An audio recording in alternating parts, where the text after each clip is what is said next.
আসসালামু আলাইকুম। ষষ্ঠ শ্রেণীর প্রিয় শিক্ষার্থীরা, আশা করছি তোমরা সবাই ভালো আছো। তোমরা অনেকেই চিন্তিত আছো আগামী 10 তারিখ তোমাদের যে গণিত পরীক্ষা অনুষ্ঠিত হবে সেই পরীক্ষায় কোন কোন বিষয়গুলো আসবে।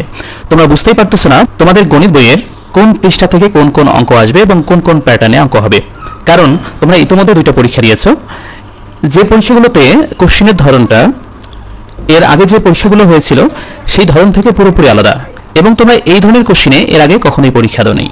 তাই তোমরা অনেক টেনশনে আছো যে তোমরা কিভাবে পরীক্ষায় অ্যাটেন্ড করবে এবং পরীক্ষায় কি কি আসতে পারে।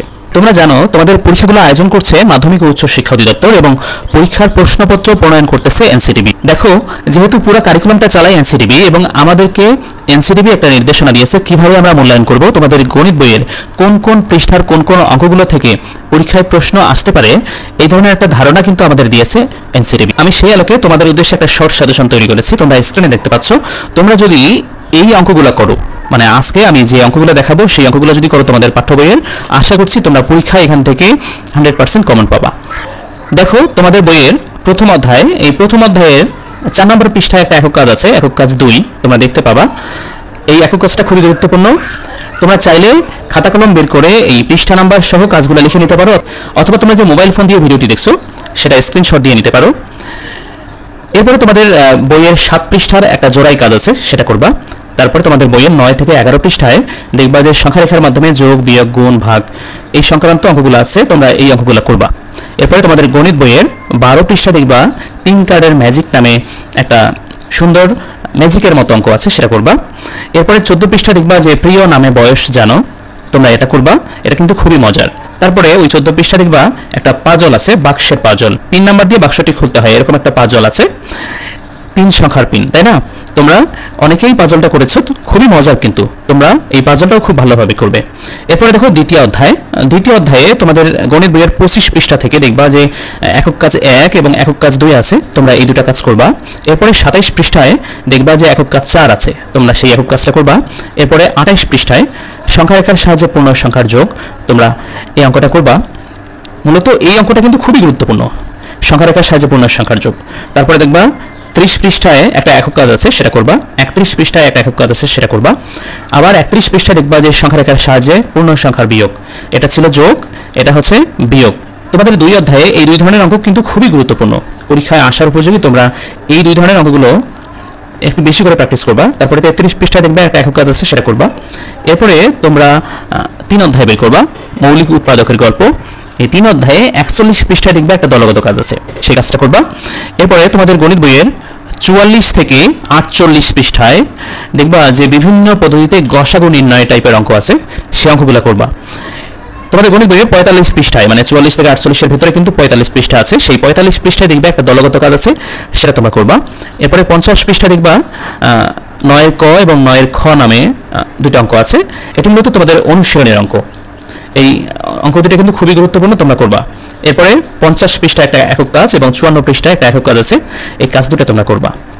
তারপরে তোমরা 4 অধ্যায়ে যাবা। 4 অধ্যায়ে দেখবা যে তোমাদের গণিত বইয়ের 62 পৃষ্ঠায় ভগ্নাংশের যোগ ও বিয়োগ আছে, সেটা করবা।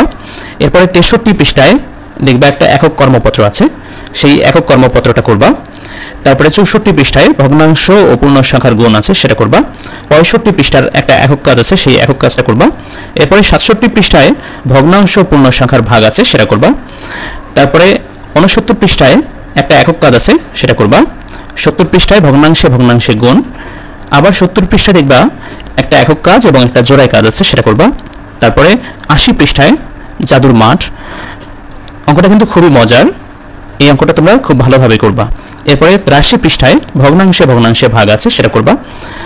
94 পৃষ্ঠায় দেখবা দশমিক ভগ্নাংশের যোগ বিয়োগ এবং সাধারণ ভগ্নাংশের যোগ বিয়োগের মধ্যে একটা সম্পর্ক আছে, সেটা তোমরা করবা।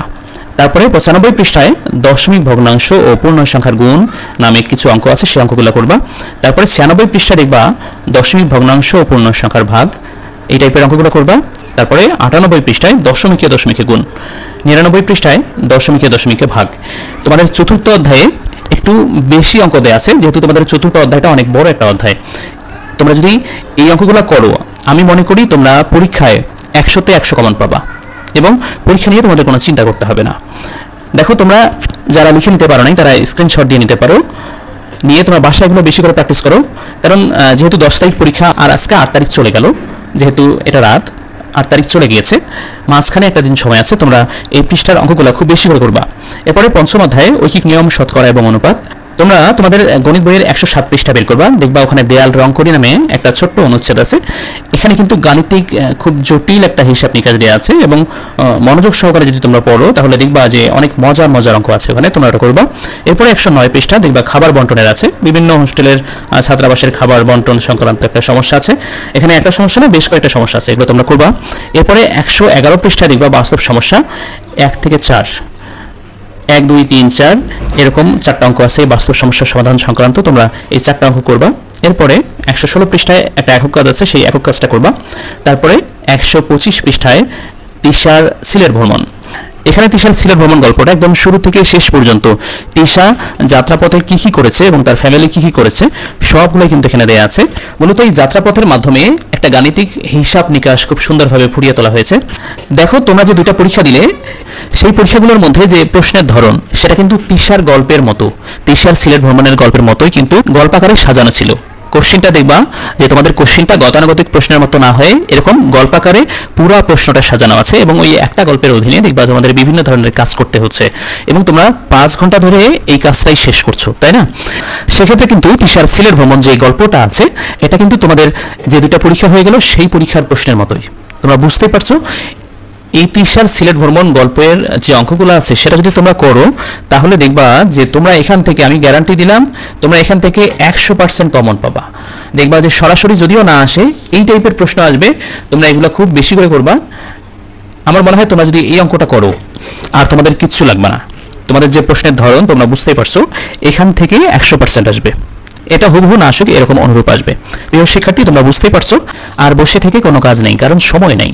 তোমরা বই খাতা কলম বের করে অঙ্ক করতে লেগে পড়ো। এই ভিডিওটা দেখার সাথে সাথে তোমরা অঙ্ক করবা। তোমাদের বইয়ে যে সকল পৃষ্ঠা এবং যে সকল অঙ্কের কথা আমি বললাম সেই অঙ্কগুলো বসে করা শুরু করো, ইনশাআল্লাহ তোমরা তোমাদের মূল্যায়ন পরীক্ষায় এগুলো পাবা। দেখো তোমাদের বইয়ে যতগুলো অঙ্ক আছে তার থেকে কিন্তু একদম শর্ট করে এই অঙ্কগুলো নেওয়া হয়েছে। এটি তোমাদের এনসিটিভি প্রণীত যে মূল্যায়ন ছক, সেই মূল্যায়ন ছক অনুসারে তোমাদের এই অঙ্কগুলো নেওয়া হয়েছে। কাজেই বুঝতে পারছো যে অঙ্কগুলো খুবই গুরুত্বপূর্ণ। যেহেতু এনসিটিভি এটা দিয়েছে তার মানে এটা খুবই গুরুত্বপূর্ণ। তোমরা মাথায় এটা সেট করে নিয়ে পড়াশোনা শুরু করে দাও, এখান থেকে তোমাদের কমন পড়বে। প্রিয় শিক্ষার্থী, যদি এই ভিডিওটা ভালো লাগে তাহলে অবশ্যই চ্যানেলটা সাবস্ক্রাইব করো, কারণ তোমাদের জন্য শিক্ষামূলক ভিডিওগুলো এই চ্যানেলে আপলোড করা হচ্ছে প্রতিদিনই। তাই সেই ভিডিওগুলো মিস করতে না চাইলে চ্যানেলটি সাবস্ক্রাইব করার পরে পাশে থাকা যে বেল আইকনটি আছে সেটাতে ক্লিক করে অল করে দাও। এর পরবর্তী ভিডিওগুলো পাবলিশ করার সাথে সাথে তার নোটিফিকেশন তোমরা পেয়ে যাবা। তোমাদের আগামীর পরীক্ষা ভালো হোক এই প্রত্যাশায় আজকে বিদায় নিচ্ছি। আল্লাহ হাফেজ।